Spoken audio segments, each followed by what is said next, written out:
জাতির পিতাকে হত্যা করার পরে কিন্তু আমাদের পুরো রাষ্ট্রের চরিত্র বদলে ফেলা হয়েছে এবং যে গণতান্ত্রিক একটা অসাম্প্রদায়িক রাষ্ট্র তৈরি করবার জন্য ৭১ সাল হলো বা তার আগের ২৩ বছরের সংগ্রাম হলো, সেই অসাম্প্রদায়িক গণতান্ত্রিক রাষ্ট্রটার চরিত্রটা বদলে ফেলা হলো। বদলে ফেলে সেখানে একটা খুব সাম্প্রদায়িক একটা চিন্তা ভাবনা থেকে রাষ্ট্রটাকে নতুন করে গড়বার একটা চেষ্টা হলো। রাষ্ট্র তো সেই রকম করে গড়া যায় না। তাতে যা হলো সেটা হলো আমাদের রাষ্ট্র যেটা ছিল, আমরা যেটা পেয়েছিলাম, তার সবগুলো অঙ্গ আস্তে আস্তে সব নষ্ট হয়ে যেতে থাকলো, এক একটা সব ধ্বংস হয়ে যেতে থাকলো। এই প্রক্রিয়ায় অনেক বছর চলেছে এবং সে কারণেই পৃথিবীর বিভিন্ন দেশ, বিভিন্ন রাজধানীতে আপনারা যে প্রতিবাদ করেন, আপনারা আপনাদের যে জোরালো কণ্ঠে আমাদের দাবির প্রতিধ্বনি করেন, সেটি দিয়ে আমরা কত নিজেদের মনোবল কতটা আমাদের বেড়ে যায় এটা আপনাদেরকে বুঝিয়ে বলতে পারবো না। এবং এটা সবচেয়ে বেশি আমরা টের পেয়েছি ওই ২ বছরে, খুব কষ্টের সময়, যখন বাংলাদেশের রাজনীতির জন্য সবচেয়ে দুঃসময় ছিল, দেশের মানুষের জন্য দুঃসময় ছিল।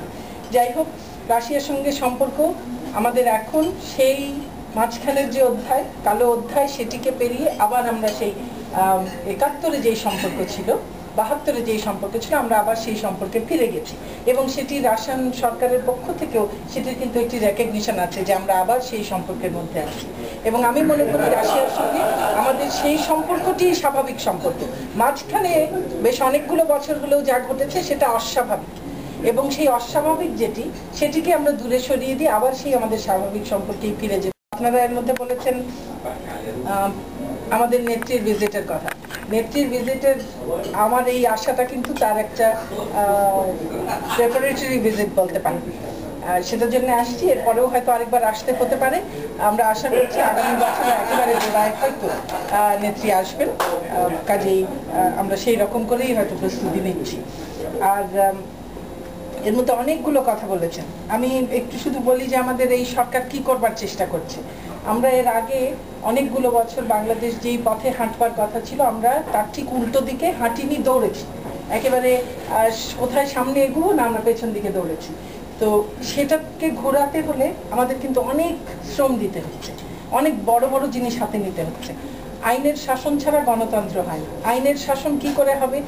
যদি হত্যাকাণ্ডের বিচার না হয়, যদি অপরাধের বিচার না হয়, তাহলে সেখানে আইনের শাসন হতে পারে না।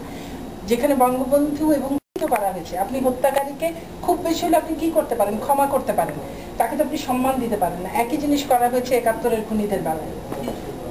তো সেই বিদ্যুৎ নেই অবস্থা।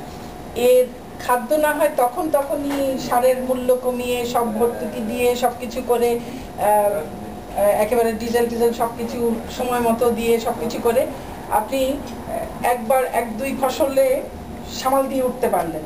এখন যেমন আমরা আবার একটি কৃষিতে খুব ভালো অবস্থায় এসে গেছি, কিন্তু বিদ্যুৎ তো সেভাবে হয় না। আপনারা এখানে অনেকেই আছেন বিদ্যুতের এই উৎপাদনের ব্যাপারটি খুব ভালো জানেন, বাকিরাও সবাই বোঝেন।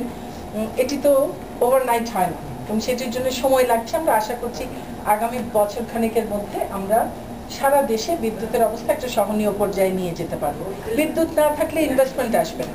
আপনি ইনভেস্টরকে ডাকবেন, সে গিয়ে দেখবে বিদ্যুৎ নেই, গ্যাস নেই, সে তো ইনভেস্ট করবে না।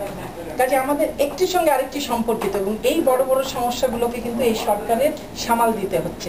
এবং এই সরকার, ইয়াফেস ভাই এই সরকারে আছেন, আমি আছি, অনেকেই আপনারা জানেন যে যখন এই সরকার করেছিলেন, অনেকে বলেছিলেন কচিকাচার মন্ত্রিসভা। যাই হোক, আমরা বয়সে হয়তো অনেকেই খুব ভারিক্কি চলে না, যদিও ইয়াফেস ভাই ঠিকই আছে, অন্যদের হিসাবে বয়স ঠিকই আছে। খুবই আশ্চর্যের ব্যাপার, আমাদের মন্ত্রিসভায় কিন্তু ৫০-এর কম, ক্যাবিনেট মেম্বার কিন্তু মোটে একজন। তারপরে কি করে এটা কচিকাচার মন্ত্রিসভা আমি জানি না, কারণ আমরা এর আগে মন্ত্রী ছিলাম না। মনে করে দেখুন ৯৬ সালেও যারা মন্ত্রী হয়েছিলেন তারা জীবনে প্রথমবার মন্ত্রী হয়েছিলেন। তবে আমাদের প্রত্যেকেরই রাজনীতির অভিজ্ঞতা বহুদিনের। আমি যে একেবারে ওনাদের চেয়ে অনেক ছোট, আমারও ২৭ বছর হয়ে গেছে রাজনীতির। আমি মাঝে মাঝে বলি যে আর্মিতে ঢুকলে তো জেনারেল হয়ে যেতাম, তো তাতে অসুবিধা হতো না। এখন মন্ত্রী হয়েছি, তাই নিয়ে কত সমস্যা দেখেন। যাই হোক, এখন তো যুক্তরাজ্যেও প্রধানমন্ত্রীর বয়স আমার থেকে কম, ডেপুটি প্রাইম মিনিস্টারের বয়স আমার থেকে আরো অনেক কম। ওদের বোধহয় প্রায় মন্ত্রিসভার সবাই আমার চেয়ে বয়সে কম। তো এটি কোনো প্রজাতন্ত্রের কোনো কিছুকে দলীয়করণ করায় বিশ্বাস করে না। আমরা করব না। অন্য কেউ অন্যায় করেছে আমরা সেটাই আরো করব, আমরা বিশ্বাস করি না। দলীয়করণ করব না, কিন্তু আমার দূতাবাসের কেউ যদি কোনো দলীয় দৃষ্টিভঙ্গি নিয়ে কারোর সঙ্গে কোনো আচরণ করেন তাহলে নিশ্চয়ই সেটার ব্যাপারে আমি খুব, এবং সরকারের নীতির পরিপন্থী যদি কোনো কাজ করেন নিশ্চয়ই আমি খুব দৃঢ়তার সঙ্গে সেটার বিরুদ্ধে ব্যবস্থা নেব। কিন্তু আপনারাও যে আমাদের দল এখন রাষ্ট্র পরিচালনায় আছে, অতএব দলের একটা বড় ওজন টোজন নিয়ে গিয়ে দূতাবাসের ওপরে হাজির হয়ে যাব, আপনাদের কাছে বিনীত অনুরোধ সেটা করবেন না। তাতে দেশের ক্ষতি, সরকারের ক্ষতি, দলের তো অবশ্যই। নিশ্চয়ই আপনারা এখানে প্রবাসী যারা আছেন আপনাদের প্রত্যেকের দেখভাল করবার ব্যাপারটি দূতাবাসের নিশ্চয়ই দায়িত্ব। আমাদের দূতাবাসের অনেক সীমাবদ্ধতা, আমাদের লোকবল নেই, আমাদের অন্যান্য রিসোর্স করা সম্ভব হয় না। তারপরে অন্তত হাসি মুখে যতটুকু সেবা দেওয়ার সম্ভব সেইটুকু তো তারা দেবেন। সেইটুকু দেওয়ার ব্যাপারে যদি তারা কোনো ব্যত্যয় করেন আমি নিশ্চয়ই যে করবেন তার বিরুদ্ধে ব্যবস্থা নেব। এবং আপনাদের এইবার বিশেষ করে আমাদের যারা আছেন তাদের জন্য তো অত্যন্ত সুখবর যে এখানে বাংলাদেশ রাশিয়া আওয়ামী লীগ যিনি তৈরি করেছিলেন, যিনি আহ্বায়ক হিসেবে, তিনিই আপনাদের এখন রাষ্ট্রদূত। অতএব আপনাদের তো সোনায় সোহাগা, আপনাদের তো কোনো কমপ্লেইনই থাকবার কথা না।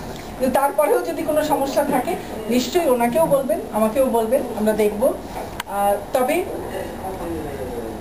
ওইটি বাংলাদেশ রাষ্ট্রকে রিপ্রেজেন্ট করে, বিদেশে প্রতিনিধিত্ব করে বাংলাদেশ রাষ্ট্রে, সেখানে কোনো দলের কোনো প্রতিনিধিত্বকারী কিন্তু প্রতিষ্ঠান এটি নয়। আমরা দল সরকার চালাচ্ছি নিশ্চয়ই, এবং আমরা দল সরকার যখন চালাচ্ছি বাইরে যখন যাই কিন্তু বাংলাদেশ সরকার, সেই বাংলাদেশ সরকারের তারা প্রতিনিধিত্ব করে, বাংলাদেশ রাষ্ট্রের তারা প্রতিনিধিত্বের মধ্যে আমরা যেন না আনি, তাহলে দেশের জন্য মঙ্গল। কিন্তু প্রবাসীদের যা চাহিদা আছে, যা কিছু প্রয়োজন আছে, যেটুকু সাধ্যে কুলবে নিশ্চয়ই দূতাবাস সেই কাজটি করবে। ওদেরকে পাঠিয়ে নিজস্ব খরচে সেখানে পড়িয়ে নিয়ে আসে, দেশের উন্নয়নের জন্য তারা এসে কাজ করে। নিশ্চয়ই আমরা এইরকম বিষয়টি ভেবে দেখতে পারি, এবং আমরা দুজনে মিলেই আমরা আমাদের শিক্ষামন্ত্রীর সঙ্গেও কথা বলবো, মাননীয় প্রধানমন্ত্রীর সঙ্গেও কথা বলবো। আপনার এই পরামর্শটি নিশ্চয়ই খুব ভালোভাবে নিশ্চয়ই ভেবে দেখবার মতো। আপনাদের কি আর কারোর কোনো ব্যাপারটি একটু যেন উনি খতিয়ে দেখেন, এবং যদি আমরা করতে পারি নিশ্চয়ই সরকারের পক্ষ থেকে অন্যান্য জায়গায় স্কুল করার ব্যাপারে আমরা যে ধরনের সহযোগিতা দিয়ে থাকি একই রকম সহযোগিতা। আমি জানি সৌদি আরবে আমাদের বোধহয় প্রায় 8টি না 18টি এরকম অনেক স্কুল আছে। তো এরকম প্রত্যেক দেশেই কিন্তু আমাদের প্রায় দেশেই যেখানে বাঙালি কমিউনিটি অনেক সেখানে স্কুল আছে। এখানেও যেহেতু অনেকে আছেন সেই ব্যাপারটি নিশ্চয়ই আমি ডক্টর সাইফুল্লাহকে অনুরোধ জানাবো উনি খতিয়ে দেখে সরকারের পক্ষ থেকে আমাদের যা সহযোগিতা করার আমরা করবো।